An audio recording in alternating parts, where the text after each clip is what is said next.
जय हिंद साथियों, हमारे परिवार बिहारी क्लासेस में आपका शुभ स्वागत है। तो आज 16 मई फर्स्ट शिफ्ट का एसएससी एमटीएस एग्जाम खत्म हो गया है दोस्तों। इस एग्जाम में फर्स्ट शिफ्ट में पूछे गए सभी प्रश्नों को देखेंगे जो कि रियल और ऑथेंटिक है। आने वाले सभी एग्जामों में यहाँ से प्रश्न जरूर रिपीट होंगे। तो देर ना करते हुए हम जल्दी से इस वीडियो को शुरू करते हैं। यह आज पहला शिफ्ट में प्रश्न पूछा गया, इतिहास का एक प्रश्न, किस मुगल शासक को बर्मा भेज दिया गया था? तो बहादुर शाह जफर को 1857 में बर्मा भेज दिया गया था, जिन्हें हम अकबर द्वितीय के नाम से जानते हैं। अंग्रेजों द्वारा बहादुर शाह जफर को बर्मा भेज दिया गया था। राइट आंसर हमारा बहादुर शाह जफर हो जाएगा। दूसरा प्रश्न पूछा गया, पॉलिटी का एक प्रश्न है, राष्ट्रपति राज्यसभा में कितने सदस्यों को मनोनीत करते हैं? तो 12 सदस्यों को राष्ट्रपति द्वारा राज्यसभा में मनोनीत किया जाता है। और आगे देखते हैं, तीसरा प्रश्न पूछा गया दोस्तों, भारत में पहला जनगणना कब हुआ था? तो भारत में पहला जनगणना 1872 ईस्वी में लॉर्ड मेयो के कार्यकाल में हुआ था। लॉर्ड मेयो की हत्या कर दी गई थी। और उसके बाद नियमित जनगणना अगर पूछा गया होगा तो इसका राइट आंसर 1881 ईस्वी में लॉर्ड रिपन के कार्यकाल में शुरू हुआ था दोस्तों। आगे देखते हैं, प्रश्न पूछा गया चौथा, भगवान मुरुगन के लिए थाई पुसम त्यौहार किस राज्य में मनाया जाता है? तो यह काफ़ी इजी सवाल है। यह तमिलनाडु राज्य में भगवान मुरुगन के लिए थाई पुसम त्यौहार मनाया जाता है। यह प्रश्न अगला शिफ्ट में पूछ दिया जाएगा कि थाई पुसम त्यौहार किस राज्य का त्यौहार है? तो तमिलनाडु राज्य का हो जाएगा। फिर अगला प्रश्न पूछा गया है आर्ट एंड कल्चर से। हमारे वीडियो में हमारे चैनल पे आर्ट एंड कल्चर का सभी वीडियो पड़े हुए हैं, वहाँ से ज़रूर प्रश्न देखने को मिल रहे हैं दोस्तों, इसलिए उस वीडियो को ज़रूर देख लें।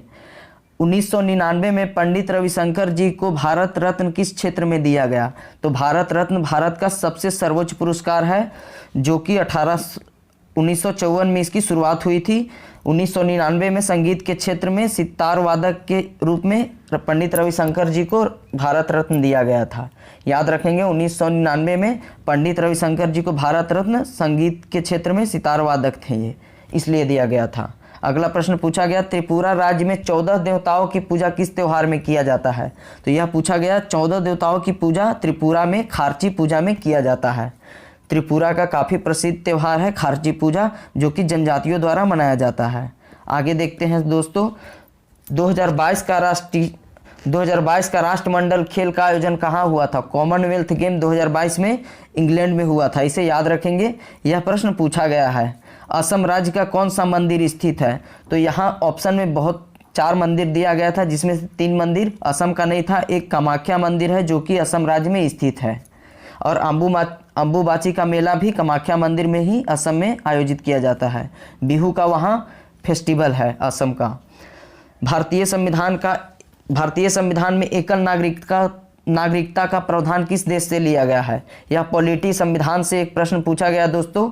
भारतीय संविधान में एकल नागरिकता का प्रावधान इंग्लैंड के संविधान से निहित किया गया है, इसे याद रखेंगे। राइट आंसर हमारा इंग्लैंड हो जाएगा। किस देश के साथ भारत का सीमा सबसे लंबा है? तो भारत का सीमा सबसे लंबा बांग्लादेश के साथ है। यह प्रश्न कई बार एग्जामों में पूछा गया है, और हमारे इस कंटेंट और रियल ऑथेंटिक प्रश्नों के लिए हमारे इस चैनल को ज्वाइन कर ले दोस्तों। हमारे तरफ से आपको काफ़ी धन्यवाद। कौन सी नदी बंगाल की खाड़ी में नहीं गिरती है? तो इसमें 4 ऑप्शन दे दिया गया था, गोदावरी, कृष्णा, ताप्ती और यमुना। तो इन सभी में कृष्णा नदी है जो कि बंगाल की खाड़ी में गिरती है। गोदावरी नदी भी, यह भी बंगाल की खाड़ी में गिरती है। यमुना गंगा से मिलकर यह भी बंगाल की खाड़ी में गिरती है, जबकि ताप्ती और गोदावरी ऐसी नदी है जो अरब सागर में गिरती है। तो राइट आंसर हमारा ताप्ती हो जाएगा। उसके बाद प्रश्न पूछा गया, इतिहास का एक प्रश्न, चौरी चौरा कांड कब हुआ था? तो 5 फरवरी 1922 को चौरी चौरा कांड यह गोरखपुर उत्तर प्रदेश में हुआ था। इसी के तदोपरांत महात्मा गांधी जी ने असहयोग आंदोलन वापस ले लिए थे, याद रखेंगे दोस्तों। अगला प्रश्न पूछा गया, तुम मुझे खून दो मैं तुम्हें आज़ादी दूंगा का नारा किसने दिया था? तो सुभाष चंद्र बोस, नेताजी सुभाष चंद्र बोस ने तुम मुझे खून दो मैं तुम्हें आज़ादी दूंगा का नारा दिया था। तो राइट आंसर हमारा सुभाष चंद्र बोस हो जाएगा। आगे शिफ्ट में यह प्रश्न पूछा जाएगा कि नेताजी सुभाष चंद्र बोस जी को नेताजी का उपाधि किसने दिया था? तो एडोल्फ हिटलर ने नेताजी का उपाधि सुभाष चंद्र बोस जी को दिया था। अगला प्रश्न पूछा गया है आर्ट एंड कल्चर का ही, यक्षगान कहाँ मनाया जाता है? तो यक्षगान कर्नाटक राज्य में मनाया जाता है। यह प्रश्न काफ़ी सारे एग्जामों में पूछा गया है दोस्तों, यक्षगान कर्नाटक राज्य में मनाया जाता है। अकबर के प्रशासन में कितने मंत्री थे? तो अकबर के प्रशासन में यह प्रश्न पूछा गया। इसका सटीक आंसर हमें नहीं मिल पाया है, लेकिन अकबर के प्रशासन में 9 रत्न थे। और जबकि यह प्रश्न पूछा जाएगा अष्टदिग्गज किसके दरबार में थे, तो कृष्णदेव राय जो कि विजयनगर साम्राज्य के एक शासक थे, कृष्णदेव राय के दरबार में अष्टदिग्गज होते थे। और अष्टप्रधान छत्रपति शिवाजी के दरबार में होते थे।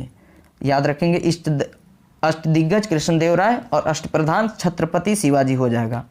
आगे देखते हैं प्रश्न नंबर 16, द व्हाइट टाइगर पुस्तक किस के लेखक कौन है? यह प्रश्न काफ़ी इजी सवाल है।